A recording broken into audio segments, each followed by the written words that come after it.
ESPN FC is presented by Frito-Lay. As we go back to Wembley, Arsenal, of course, beating Manchester City on penalties to win the Community Shield. Let's get some reaction now from the winning manager. Mikel Arteta spoke to Nedum Onuoha. What does this mean to you and what does this mean to your players? It's great, winning a trophy in Wembley against Man City doesn't get much better than that.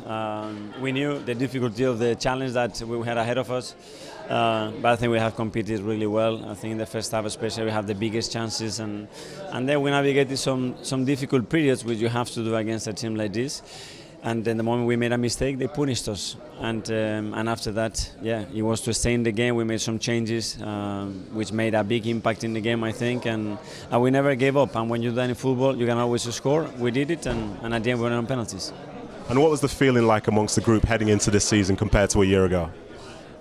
The same excitement. Obviously, when you have a trophy to play, it's even bigger. But we knew what was at stake today, and we earned the right to be in this final.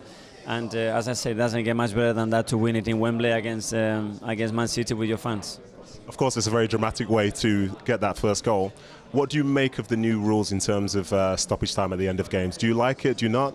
Well, they already said that I think the effective time has to be played much more, and I think that's a really good rule. Obviously, there are rules that we still have to get used to because we have certain habits that are very difficult to change throughout the game straight away, but very pleased. Of course he's happy with the new rules, Nedum, especially when you score in the 117th minute, whatever it was. Yeah, he was very, very cheery. And Dan, that's my second time interviewing him. The first time was after they lost to Man City in the FA Cup. And he wanted nothing to do with me, Dan. Whereas you can see from today, he was happy, he was cheery. Yeah. And that rule is going to be so, so interesting. Just because, does a losing side now start to time waste? Because it might give them more of an opportunity on the other side. But credit to Arsenal, this is what they kind of did at certain points last season. They pushed to the very end. And obviously the goal was a little bit fortuitous. But they celebrated that Community Shield win very well. I think people in the tunnel, they were going crazy. In the dressing room, they were shouting, they were screaming. And this is a big thing. It's a big monkey off their back. We've not seen them beat City for a while, but now they've done it. They've done it at Wembley. And as Arteta says, beating City at Wembley is a huge credit to his team. And I guess now they're really ready to get going again for the season. It's not the only law that he's going to have to get used to, is it? Yeah, got booked, didn't he? Bobbing around in the technical area. He's going to have to be nicer to the officials. He's going to have to be... I think it's his overzealous reaction. I don't think it's so much he berates the officials. They all berate the officials. Yeah. I think it's body language. I think it's his body language, plus he steps out the technical area. Gets excited. But he doesn't step out to the left or the right. He's got this bad habit of stepping near what's called a pitch. Yeah, getting on there. When full-backs like Kieran would be running down, and he's almost like tripping them up. So he's going to have to sort of temper that a little bit, which I think is going to be a struggle for him.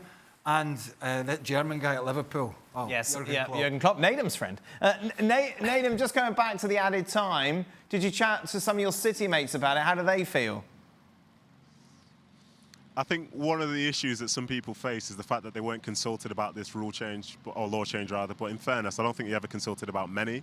And I think they sat down in a meeting, they're told this is how it's going to be, but nobody really knows how to play to it just yet. I think as the season progresses, they'll kind of figure it out. But, when the board went up with 8 minutes, everyone's like, oh yeah, this is the new thing. And it's tough, if you end up like, dropping points, or say like City did today, conceding to take a game to penalties, you will be hugely disappointed. But then the other side of it is also true. If you want to keep pushing and you think a team's going to be time wasting, then the opportunity is going to be there. So they're not happy with it today. But who knows, come maybe the next month or so in the season when it happens all the time, they will be used to it. But the big concern, which I heard from one of the players, was, well, if you're playing Wednesday, Saturday, and then games are 15 minutes extra and so on and so forth, before you know it, that can pile up for those teams that play more games than others. Is that fair?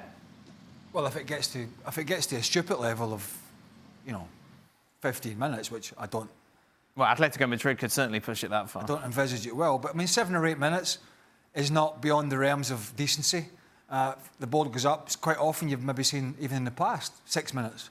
So at the end of the day, as long as it's common sense, if it's 7 or 8 minutes, the board goes up, it's not difficult to understand.